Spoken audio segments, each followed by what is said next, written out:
tendréis ahí, Alicia, Espada,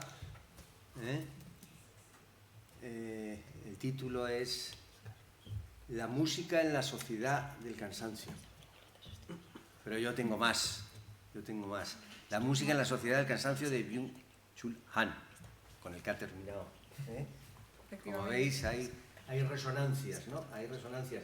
Y en este abstract que ella hizo y tal, las palabras claves son hiperactividad, eros, escucha pasiva. Y sin más dilación, pues adelante, Alicia. Espérate, que no sé muy bien cómo se presenta en Adobe. Nada, ya he encontrado.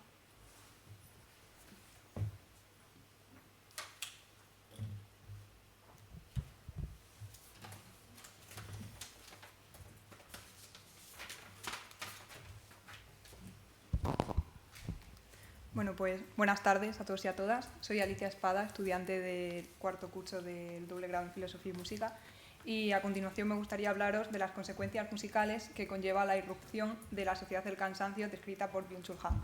Es verdad que voy a seguir un poco la línea que ha seguido mi compañero, pero en vez de hablar tanto de la vida contemplativa, el elogio a la inactividad, me voy a basar un poquito más en la sociedad del cansancio. De hecho, es el discurso que articula toda esta ponencia.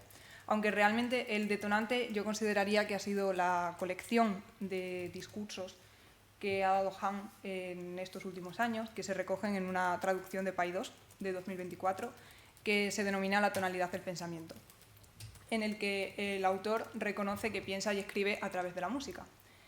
Y a pesar de que él reconoce esto, las tesis que vamos a defender ahora mismo, él no las expone explícitamente en su obra, ¿vale? Pero sí que va a tener una gran importancia, como vamos a ver a continuación. Así que sin más dilación, pues comenzamos y diremos que el primer punto fundamental de la sociedad del cansancio es probablemente el exceso de positividad y, por tanto, la pérdida y el olvido de lo otro que esto conlleva. Para entender realmente la sociedad del cansancio de Han, tenemos que comprenderla como una contraposición a la sociedad del control de Michel Foucault. Entonces, esta sociedad del control de Foucault tiene unas fronteras muy estrictas entre lo que consideramos lo otro y lo que consideramos el yo mismo. Pero con la llegada de la globalización y la expansión de la misma, estas fronteras se van a ir difuminando y ya no hablaremos tanto de lo otro, sino de una percepción de lo diferente, dando así lugar a una sociedad profundamente narcisista como es la sociedad del cansancio. Esta sociedad del cansancio, arquitectónicamente, se define como una sociedad de los gimnasios, las sociedades de las grandes torres de oficinas, de los laboratorios genéticos, de las clínicas estéticas. Y diréis, bueno, esto realmente ¿qué tiene que ver con música, ¿no? Pues podemos verlo reflejado en un cambio en nuestra manera de ampliar nuestros horizontes musicales. Mientras que antes de la irrupción del cansancio, nuestras maneras de descubrir nuevas músicas eran a lo mejor sintonizando la radio o aceptando propuestas musicales de nuestros amigos, ahora tendemos cada vez más a escuchar estas listas de canciones que nos ofrecen aplicaciones o programas de reproducción musical como Spotify, que tienen como único parámetro nuestras escuchas anteriores, es decir, el nosotros mismos. Se tratan de unas playlists profundamente narcisistas que, siguiendo la terminología que utiliza Han, no nos van a ofrecer otra música, sino más bien una música diferente, que no va a incentivar la reflexión humana ni la contemplación que tanto persigue el autor surcoreano. Por otra parte, quizás otro de los puntos más fundamentales que se describen en la sociedad del cansancio es el tipo de atención que se produce en esta sociedad del rendimiento, también, que sería un sinónimo de sociedad de cansancio, ¿no? Entonces, Han defiende que la atención típicamente humana debería tratarse de una atención focal. Solamente mediante una atención focal, una atención profunda hacia la tarea que estemos realizando en ese mismo momento, va a ser la que produzca la contemplación y la reflexión típicamente humanas que perseguimos, ¿no? Sin embargo, la hiperactividad que se requiere en esta sociedad del cansancio para maximizar la producción, recordamos que nos encontramos en un sistema capitalista, ¿no?, va a producir una sobreestimulación que a su vez para ser solventada va a necesitar un tipo de atención dispersa, mucho más parecida al tipo de atención que tiene un animal depredador cuando intenta pues, cazar algún tipo de presa, ¿no? Esta atención dispersa se va a ver reflejada en nuevos modos de escucha musical, como pueden ser pues, las escuchas pasivas o las escuchas secundarias, lo que podríamos denominar pues, colocar una banda sonora en aspectos cotidianos de nuestra vida, como pueden ser, yo qué sé, un viaje en transporte público, una mañana de domingo limpiando nuestro hogar, un evento social y, no menos importante, se puede convertir también en la banda sonora de nuestro trabajo, que es de lo que vamos a hablar a continuación. Bien, pues en la sociedad del cansancio, el individuo ejerce una autoexplotación bajo el lema de la libertad, de la meritocracia, del si quieres puedes, que parece que no pone ningún tipo de límite en nuestras capacidades, ¿no?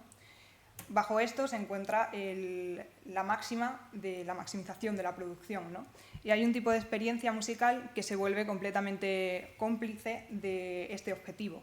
Y me refiero sobre todo a la música que va a fomentar la productividad laboral.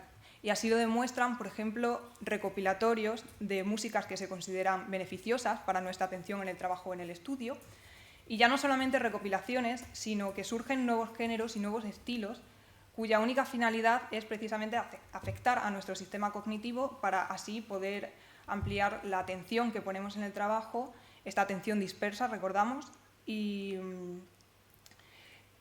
además nuestra productividad, ¿no? Hablamos, por ejemplo, de esta chica, estoy segura de que muchos la reconoceréis, es la chica de la radio de Spotify de Lofi, que es un estilo de música que surge pues, para aumentar nuestra concentración en el estudio, ¿no? Y ya no solo eso, sino también desde la propia investigación, pues surgen artículos académicos y exploraciones en laboratorios, como todas las que recoge el artículo Can Background Music Improve Concentration or Is It a Distraction? En Medical News Today, que si os interesa este aspecto recomiendo encarecidamente este artículo, porque a su vez recoge otros artículos de investigaciones que se han llevado a cabo en laboratorios que efectivamente se preocupan de este estilo de música que va a afectar beneficiosamente a nuestro rendimiento.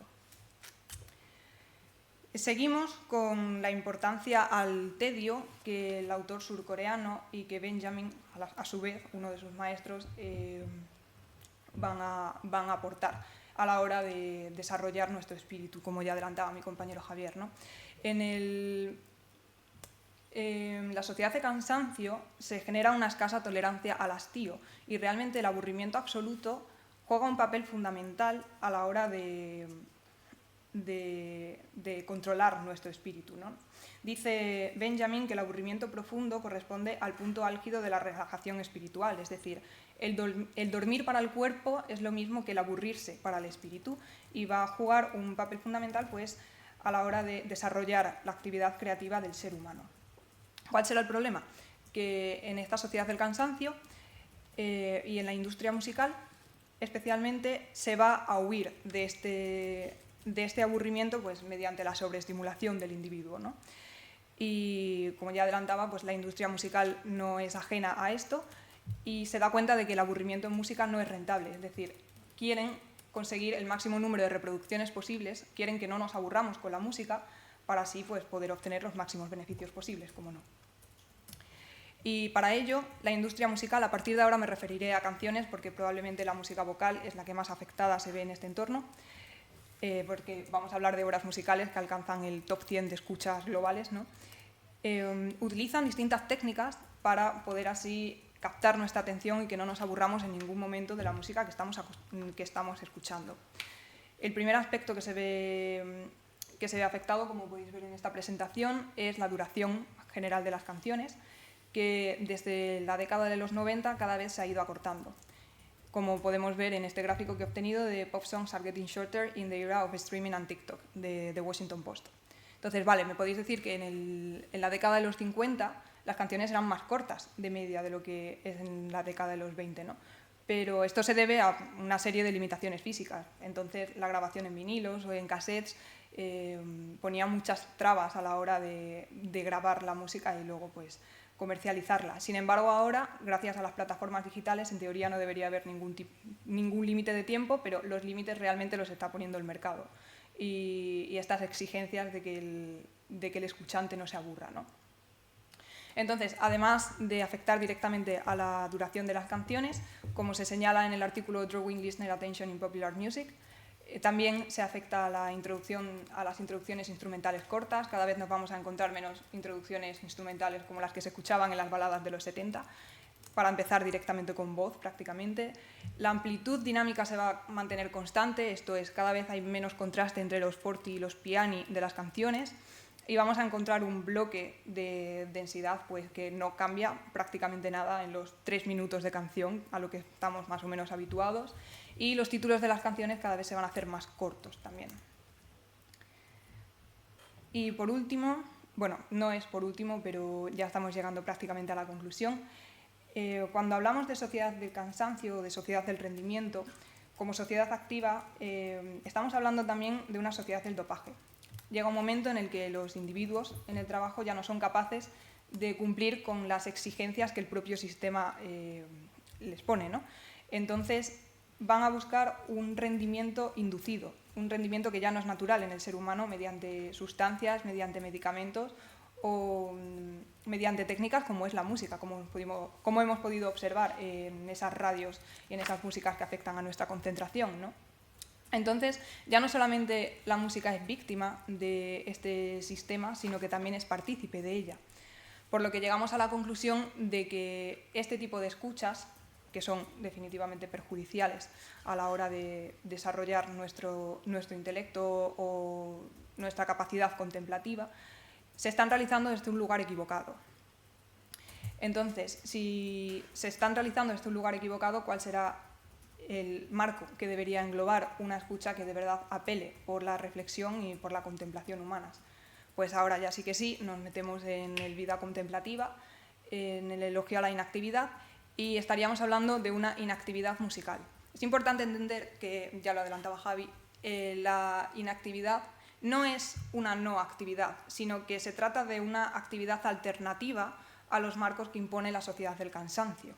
Se trata de recuperar la capacidad contemplativa, se trata de recuperar el don de la escucha, del que también hablaba Benjamin. No es una escucha entendida desde la música, sino más bien una escucha al otro, a aquello que es capaz de inducirnos reflexión y crítica, ¿no?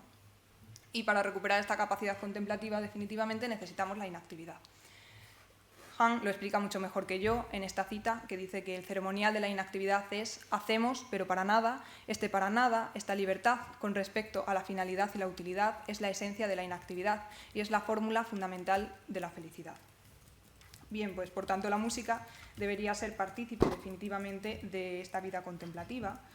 Y si tomamos la misma acepción que utiliza Adorno en su obra, la música se convierte en un lujo. Este lujo, por supuesto, no es algo mercantilizable, como estamos acostumbrados a utilizar esta palabra, ¿no? Sino que se trata más bien de un símbolo de la felicidad. Por tanto, la música va a jugar un papel fundamental en alcanzar la capacidad contemplativa, porque recordemos que el propio Hahn reconoce que piensa y escribe a través de la música. Entonces, ¿qué tipo de actividades musicales se podrían englobar dentro de esta capacidad contemplativa? Pues precisamente lo que adelantábamos ya anteriormente, intentar descubrir música a través de medios que no sean profundamente narcisistas, como estas playlists que nos ofrece Spotify, que tienen claramente unas intenciones comerciales y que intentan que no nos salgamos de nuestra zona de confort a la hora de ampliar nuestros horizontes, ¿no? Y también sería muy interesante pues, buscar momentos de inactividad musical, es decir, buscar esa escucha más típicamente romántica, una escucha absoluta, un escuchar música por el escuchar música, o un escuchar para como fin último, vaya. Y no limitar así pues, nuestro tiempo de escucha a una escucha pasiva, a una escucha de banda sonora de nuestros aspectos más cotidianos, ¿no? Entonces, pues bueno, espero que os haya gustado mucho.